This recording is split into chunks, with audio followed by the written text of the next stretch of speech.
Jesus said to his disciples, "Be watchful, be alert.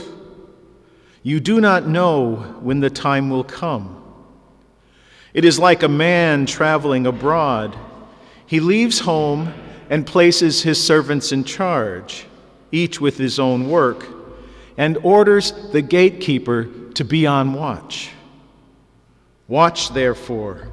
You do not know when the Lord of the house is coming, whether in the evening, or at midnight, or at cockcrow, or in the morning.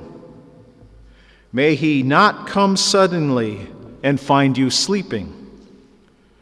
What I say to you, I say to all, watch." The Gospel of the Lord. Lord Jesus Christ.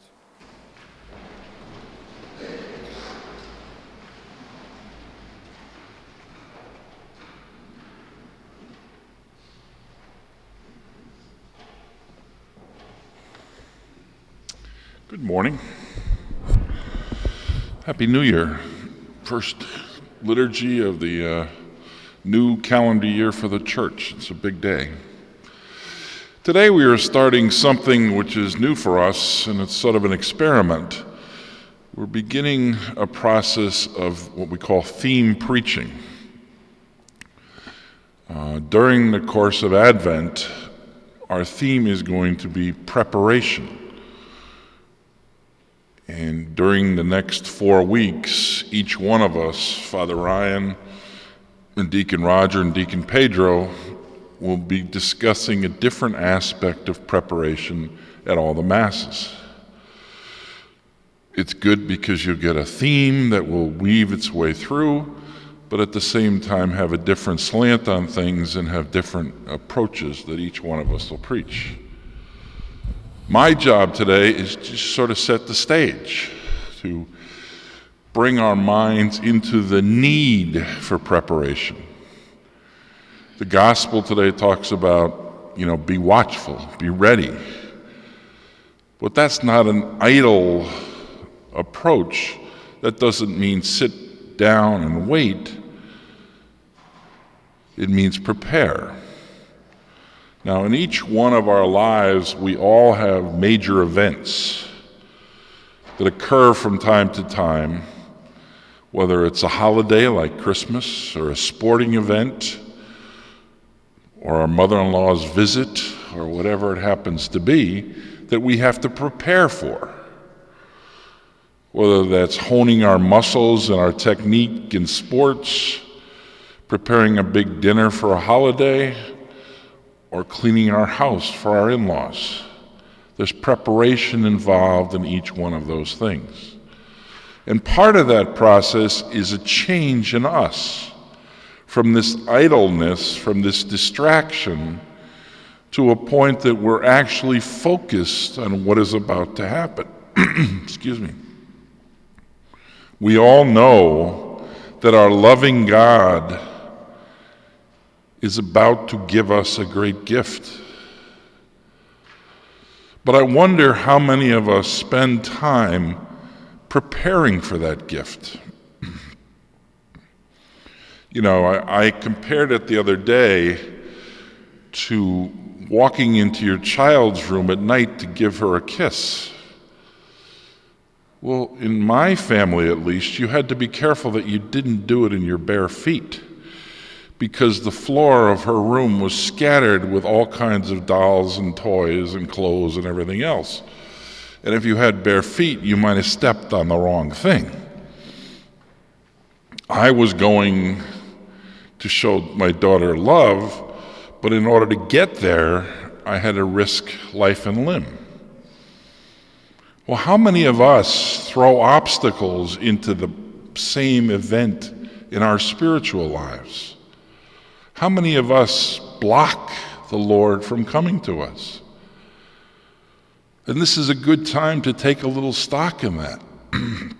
We all saw that show over the last couple of years about hoarders. They pile newspapers and everything else all over their house. And what happens in that case is they block access. Someone trying to get in can't get there. And again, ask yourself in your spiritual life, do we do that? Isaiah talks about a hardened heart. Have we hardened our heart to the point that we're no longer welcoming? We're no longer open to the approaches of the Lord. What does our ego has to do with it? What distractions do we deal with on an everyday basis that keep us from focusing on what's really important? Now, in the holiday approaching, you have a whole list of things you have to do. There's a meal to prepare, there's gifts to buy, there's gifts to wrap, there's decorations to put out, etc., etc., etc. But in the course of that, you've also got to live your everyday life. How do you balance that? I'm sure at various points along the next couple of months, you're going to scream and ask for relief. Give me a few minutes of peace. The same thing is true during this Advent season. We have to seek out a little bit of peace and do an inventory of what is blocking the path. There is an icon downstairs, or a painting that looks like an icon, of Jesus knocking on the door, a door. And Jesus is right now, during this Advent season, knocking on all of our doors. He's ready to come and wrap his arms around us with love. But when he opens that door, when we open that door for him, what's he going to find? How difficult is it for him to get to us? What obstacles have we put in our way? Little obstacles and big obstacles, but plenty of obstacles. And it's that type of decision making that we're faced with during this Advent season. As my colleagues will tell you, the Lord is coming in a number of different ways. And we have to be prepared to welcome him in all aspects of our lives. We can't be afraid of it. We can't be stressed by it. We have to peacefully open ourselves and say, thank you, Lord, for loving us so much that sending your Son. And make sure that as he approaches it, he's got a clear path.